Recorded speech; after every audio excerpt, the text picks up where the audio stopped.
यह पूर्णतः असंभव है। ऐसी जगह पर दूसरों पर भरोसा करना नहीं। तभी उसे कुछ रियलाइज होता है और वो पीछे मुड़ के देखता है तो अबिस एक प्यारी सी शक्ल बना के प्रिंस की ओर ही देख रहा होता है। तो प्रिंस अबिस को तुरंत गले से लगा के उसे अपने चेहरे से रब करते हुए कहता है, अरे तुम तो अभी भी मेरे पास हो, आओ एक टीम बने। ये सोचना कि अब मैं जिस एकमात्र व्यक्ति पर भरोसा कर सकता हूँ वो वास्तव में अबिस है, जिसके साथ मैं अभी भी मिलजुल कर रहने की आशा नहीं कर पाया। तभी बनी की आवाज़ आती है, डार्लिंग्स प्लेयर्स जिन्होंने अपनी टीम बना ली है, आप प्रवेश द्वार पर लेविटेशन व्हीकल पर चढ़ सकते हैं। ये सुन के प्रिंस हैरान होता है और लेविटेशन व्हीकल के पास जाकर वहाँ पर एक डाइस रखा होता है उसे उठा के कहता है, कितनी अजीब बात है, व्हीकल्स हवा में तैर रहे हैं और उनके पास पासे हैं। इस बार गेम का विषय यह नहीं हो सकता। ये सब देख के मियोंगवे कहती है, स्थान पर बने वर्गों और व्हीकल के साथ आए पासों को देखकर तीसरा मैच ऐसा खेल होना चाहिए जो पासा फेंकने से प्राप्त अंकों के अनुसार खेला जाएगा। ये सुन के प्रिंस कहता है, हालांकि हम अभी भी सटीक गेम प्लान नहीं जानते हैं, हम बहुत भाग्यशाली हैं। प्रत्येक के पास एक टीम साथी होना चाहिए जिस पर हम भरोसा कर सकें। तभी बनी कहती है, सभी लोग अपनी टीम बनाने में जल्दी करें। वे डार्लिंग्स लोग जिन पर किसी को भरोसा नहीं है उन्हें पनिश किया जाएगा। ऑलराइट, टीम बनाने वाला दंड यहीं पर समाप्त होता है क्योंकि सभी ने अपना टीम पार्टनर बना लिया है। ये सब सुन के प्रिंस अपने मन में कहता है, हर कोई असामान्य रूप से आज्ञाकारी प्रतीत हो रहा है। तभी एक मोटा आदमी कहता है, बकवास, यह झूठ होगा, मेरा कोई साथी क्यों नहीं है। यह सुन के बनी कहती है, आपके पास एक भी नहीं है। आखिरकार पिछले राउंड में सफल होने वाले सभी प्रतिभागियों की संख्या और नंबर थी। ये सुन के वो मोटा आदमी कहता है, तो फिर अब हमें क्या करना चाहिए। ये तथ्य कि मेरे पास कोई साथी नहीं है पूरी तरह से आयोजकों की गलती है ना। ये सुन के बनी कहती है, ओ डियर, आप दूसरों का विश्वास जीत सकते हैं या नहीं, ये अभी परीक्षा का एक हिस्सा है। ये सुन के वो मोटा आदमी कहता है, लेकिन मगर बनी कहती है, हाउएवर, बनी आपकी इस भावना को भी समझ सकती है कि आप अलग थलग नहीं रहना चाहते हैं। तो बनी ने फैसला किया है आपके साथ व्यक्तिगत रूप से खेलने के लिए। ये कहते हुए वो एक बड़ा वाला गुड्डा नीचे फेंकती है और तुरंत ही सभी लोगों के चारों तरफ जो लेविटेशन व्हीकल पर खड़े होते हैं उन लोगों के पास एक जेलनुमा पिंजरा खड़ा हो जाता है। ये देख के सभी लोग पैनिक करते हुए कहते हैं, व्हीकल पिंजरा बन गया है, हम फंस गए हैं, इसे खोलो। ये सब देख के बनी हंसते हुए कहती है, डार्लिंग घबराओ मत, यह सभी लोगों को गिरने से बचाने के लिए एक छोटा सा उपाय है। ये सब सुन के प्रिंस अपने मन में कहता है, क्या बकवास है, गिर जाने की वजह से असली मकसद तो हमें बंद करना है। अब समय कम है, अब बनी समझाना शुरू करेगी। ये कह के बनी बटन दबाती है और बताना स्टार्ट करती है। इस राउंड का रूल, ग्रेट एग्जीक्यूशन एडवेंचर्स। फर्श पर जो खाली गड्ढे होते हैं उनमें से लाइट उबरता है और सारे गड्ढे भर जाते हैं। ये देख के प्रिंस अपने मन में कहता है, फर्श पर जो कुछ समय पहले तक खाली वर्ग से बना हुआ था अचानक कई अलग अलग चिन्ह दिखाई देने लगे हैं। तभी बनी कहती है, मुझे यकीन है कि हमारे सभी डार्लिंग्स को अपने बचपन में roll and move board game खेलने का अनुभव होगा। यह बहुत सरल है, बस आगे बढ़ो। 3 बिंदुओं का मतलब है कि आप 3 कदम आगे बढ़ेंगे। ये कहते हुए वो जैसे ही डाइस को फेंकती है तो मोटा इंसान डर जाता है क्योंकि उसका व्हीकल आगे बढ़ रहा होता है। तो वो कहता है, आखिरकार ये सब क्या हो रहा है, व्हीकल अपने आप कैसे चल रहा है। और बनी गिनती गिनती है 1 2 3।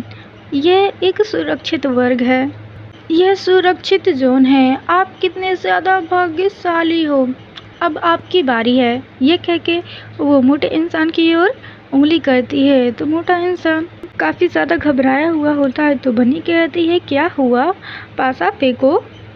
क्या मैंने आपको पहले नहीं बताया था इस खेल के लिए? मैं तुम्हारी पार्टनर हूँ, मैं तुम्हारे साथ खेलूंगी। ये वो जैसे ही कहती है उसका फेंका हुआ गुड्डा उठ जाता है और आगे बढ़ने लगता है। ये देख के मोटा इंसान कहता है हाँ, आखिरकार खरगोशों वाली डॉल कैसे चल रही है। फिर बनी नियम बताते हुए कहती है नियम नंबर 1, जोड़े में शामिल होने के बाद प्रिय एक दूसरे के लिए पासे फेंकेंगे। आपको जो संख्या मिलेगी वह आपके साथी के लेविटेशन व्हीकल द्वारा उठाए गए कदमों की संख्या निर्धारित करेगी। दूसरे शब्दों में यदि आपको 1 मिलता है तो आपका साथी एक वर्ग से आगे बढ़ेगा। एक गुलाबी वर्ग ये है। बधाई हो, आपने गेम आइटम प्राप्त कर लिया है, exile penalty card. Exile penalty card आंकड़े में उपस्थित किसी भी प्रतिभागी को प्रतियोगिता स्थल से बाहर खाई में ढकेला जा सकता है। नियम नंबर 2, सामान्य रोल एंड मूव गेम की तरह एक बार जब आप अंतिम बिंदु पर पहुंच जाएंगे तो डार्लिंग्स मंच को खाली कर देंगे और कुछ विशेष वर्ग पर कदम रखने पर आपको विभिन्न प्रकार के आइटम कार्ड प्राप्त होंगे। एक पिंक वर्ग आपको एक पेनल्टी कार्ड देगा जिसके साथ आप किसी को मौत के घाट उतार सकते हैं। एक ब्लू वर्ग आपको एक न्यूट्रलाइन कार्ड देगा जिसके साथ आप खतरे को ख़त्म कर सकते हैं। और सफ़ेद वर्ग से कार्ड मिलने पर सभी प्रतिभागियों की मृत्यु हो जाएगी जिसमें कार्ड का उपयोगकर्ता भी शामिल होगा। और नेक्स्ट बनी प्रदर्शित करना शुरू कर देगा कि पिंक कार्ड का उपयोग कैसे किया जाता है। हालांकि बनी प्रतिभागी संख्या 4 के साथ खेलने में सक्षम होने पर वास्तव में खुश महसूस करती है। बनी को अभी भी जोड़े बनाने में असफल रहे बुरे लोगों को दंड करने की बात अभी भी याद है। जो कार्ड सभी को प्राप्त होते हैं उनका उपयोग किसी पर भी किया जा सकता है। यद्यपि आप सामान्यतः इसका उपयोग अपने साथी को नुकसान पहुंचाने के लिए नहीं करेंगे। ये सुन के वो मोटा आदमी कहता है क्या दंड, मेरी मदद करो, मुझे बाहर निकालो, मुझे और कुछ नहीं चाहिए, प्लीज़ मुझे छोड़ दो। क्या मुझे कोई बचा सकता है? तभी बनी कार्ड का उपयोग करते हुए कहती है लाइक दिस। मैं प्रतिभागी संख्या नंबर 4 पर कार्ड का उपयोग करता हूँ। एक्साइल पेनल्टी स्टार्ट हो जाता है और उस मोटे इंसान के नीचे से प्लेटफॉर्म गायब हो जाता है और वो नीचे गिरते हुए कहता है रुको, मुझे बाहर निकालो, मुझे बाहर निकालो, मुझे छोड़ दो। ये सारी चीज़ें सभी लोग देख रहे होते हैं और इधर अब इसको ऐसा लग रहा है कोई फ़र्क ही नहीं पड़ रहा और वो इंसान नीचे गिरते हुए भीख मांग रहा होता है कि मुझे कोई बचा लो, मगर उसे कोई नहीं बचाता और वो नीचे गिरकर मर जाता है। ये देख के प्रिंस के चेहरे की हवाइयाँ उड़ जाती हैं, मगर बनी आगे बताती है आइटम कार्ड और इसी तरह के पुरस्कार केवल उस वर्ग में पहुंचने वाले पहले प्रतिभागी को ही दिए जाएंगे। डार्लिंग्स पहले जाओ पहले पाओ की नीति है। अंत में नियम संख्या नंबर 3, इस चरण के लिए अतिरिक्त पुरस्कार है, मगर इधर अब इसको तो देखो, प्रिंस को छोड़ ही नहीं रहा है। अंतिम बिंदु पर पहुंचने वाला पहला व्यक्ति इसे अपने साथी के साथ बराबर बांट लेगा। एरिना विशेष रूप से 1 मिलियन रुपए का इनाम दे रहा है। इसे टी सर्वाइवल विनर फंड में परिवर्तित किया जा सकता है। प्लीज अपनी पूरी शक्ति लगाएं। ये सुन के प्रिंस अपने मन में कहता है ये सचमुच सबसे बुरी स्थिति है। एक बार जब पैसे शामिल हो जाएं तो इस प्रतियोगिता का मित्रता पूर्वक होना संभव नहीं है। ये सब सोचने के बाद वो कहता है, ली मिंगवे, मैं आपको पासा फेंकने का एक छोटा सा तरीका बताऊंगा। आपके द्वारा प्रतियोगिता के सतर्क विश्लेषण के बदले में ये कैसा लग रहा है?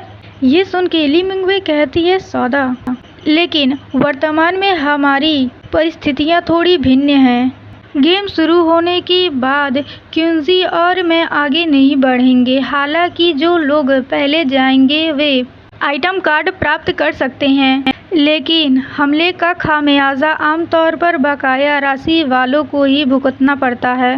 मेरा लक्ष्य उस $10 लाख के इनाम के लिए प्रतिस्पर्धा करना नहीं है, बल्कि पूरा कोर्स पूरा करना और स्टेज पार करना है। ये सुन के प्रिंस कहता है, मेरा भी वही है। तो ली मिंगवे कहती है, नहीं, आपकी परिस्थिति बिल्कुल भी अच्छी नहीं लग रही है। तुम्हारा भाई वह बहुत विशिष्ट है। उसने अपने हाथों से ही मॉन्स्टर को मार डाला और पहले से भी अधिक कई प्रतियोगियों के लिए एक अत्यधिक खतरनाक उपस्थिति है। मेरा मानना है कि एक से अधिक व्यक्ति पेनल्टी आइटम्स प्राप्त करने के लिए अवसर का उपयोग करना चाहेंगे। अबीस को ख़त्म करने के लिए। ये सब सुन के प्रिंस अबीस की ओर देखता है, तो अबीस भी क्वेश्चन भरी निगाहों से उसकी ओर देखता है और प्रिंस अबीस का हाथ छोड़ देता है और उसे कहता है, ये कुछ भी नहीं है, आपको चिंता करने की ज़रूरत नहीं है, मैं इसका ख्याल रख सकता हूँ। ये सुन के अबीस प्रिंस की ओर देखता है और कहता है, क्या तुम्हें मेरी ज़रूरत है उन्हें मारने के लिए? तो अब आपसे मिलूंगी नेक्स्ट पार्ट में। प्लीज़ चैनल को सब्सक्राइब और वीडियो को एक लाइक कर दीजिएगा।